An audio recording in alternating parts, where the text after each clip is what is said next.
I'm very fortunate to get the opportunity to comment on mice before they're even made.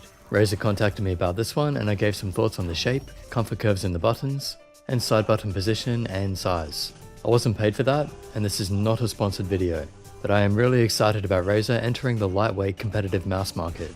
This is made with esports in mind, and they've done an amazing job. So here it is, the new Razer Viper. It's a medium-sized ambidextrous mouse with a low profile, so it should work best with claw and fingertip grip. It weighs about 70 grams with an extremely smooth and flexible cable, and it has a top sensor to go along with it, also with very low latency. Great for first-person shooters and MOBAs that require high accuracy, and it also has optical switches. This is a top mouse, but everyone is different, so let's get into the details. Many competitive FPS players are looking for lighter mice these days, because less force needed on the mouse means easier to move, and therefore easier to aim. Also, some people suggest there's less fatigue if you're swiping it a lot. I had no trouble with all three main aim styles in Quake, that's prediction, point, and tracking.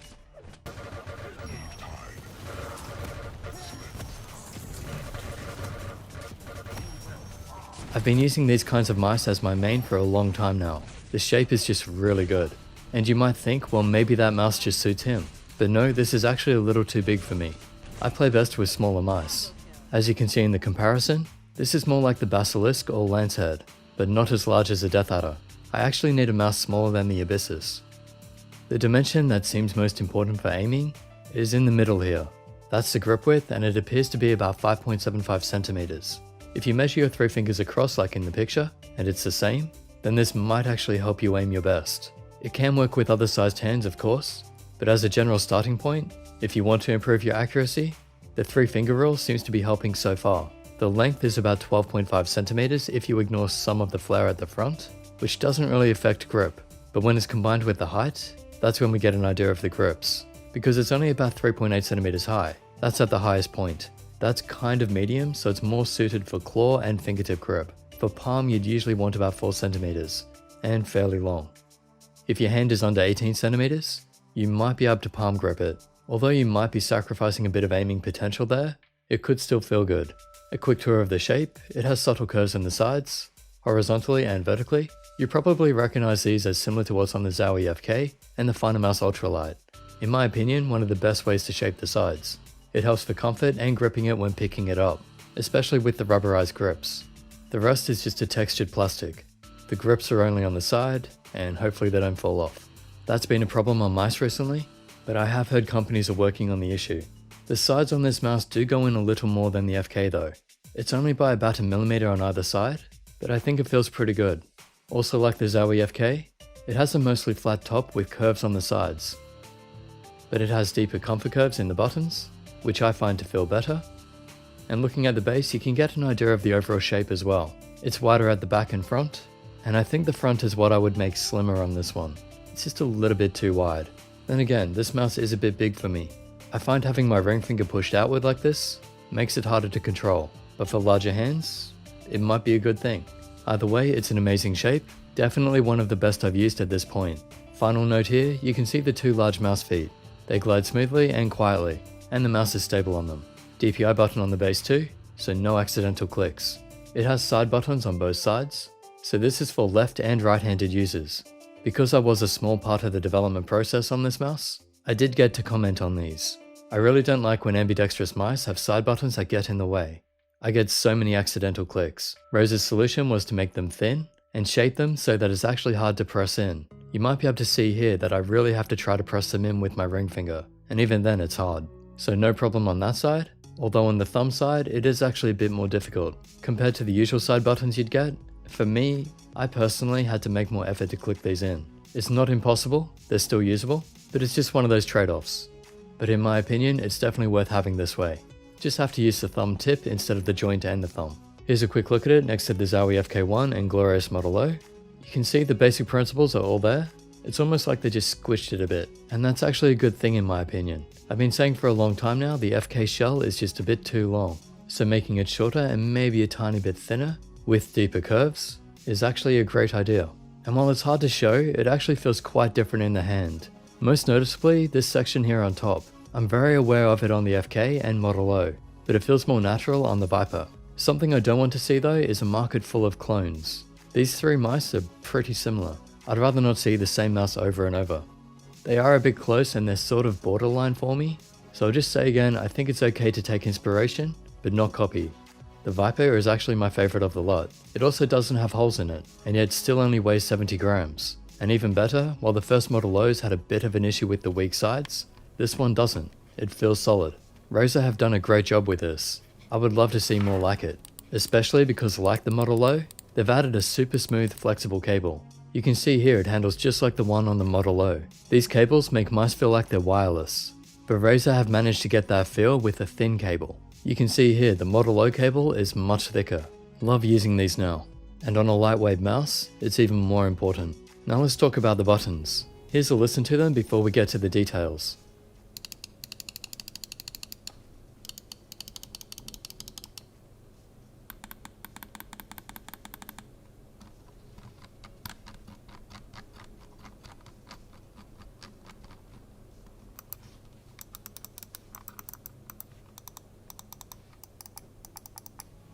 Left and right are fairly loud, which I assume is from the new optical actuation, as in the new design, which I'll get to in a moment. They feel a bit hollow, but not bad. Not something that I'm bothered with in game, but something I notice out of game. The mouse wheel is a bit tighter as usual, and up and down actually feels really good. It has the noticeable steps that many people want, but it's still smooth and quiet while browsing. They even have the hollow design to keep the weight down. Definitely one of my favorite wheels by the feel and sound of it. The side buttons do all have a different sound, as to be expected, and they're hard to use for a good reason, but at least they have a nice click. So left and right have optical actuation, and this is in hope of combating a few issues. One is double clicking. If you've had the double clicking issue before, this will be really good news for you. Optical switches should never have this problem, as they don't rely on a metal leaf contact. Cutting or blocking a light beam should work the same way throughout the life of the switch, and in the latency testing, it performs as well as the other top mice. Really low scores against the G903.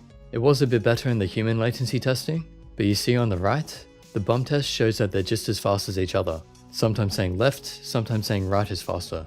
I also checked for ghosting, no problems. As for quality, despite the low weight, it seems really well constructed.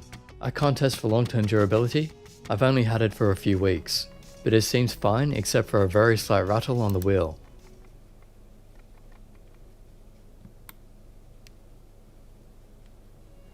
Not a big problem though.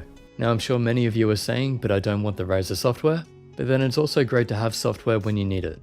I have good news for you as well.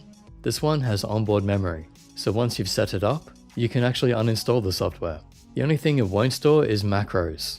Apparently macros are banned at tournaments, and this mouse is meant for esports, so it makes sense. Also just a note here, you don't need an account to use Synapse. This is some more good news. They now allow you to sign in as guest.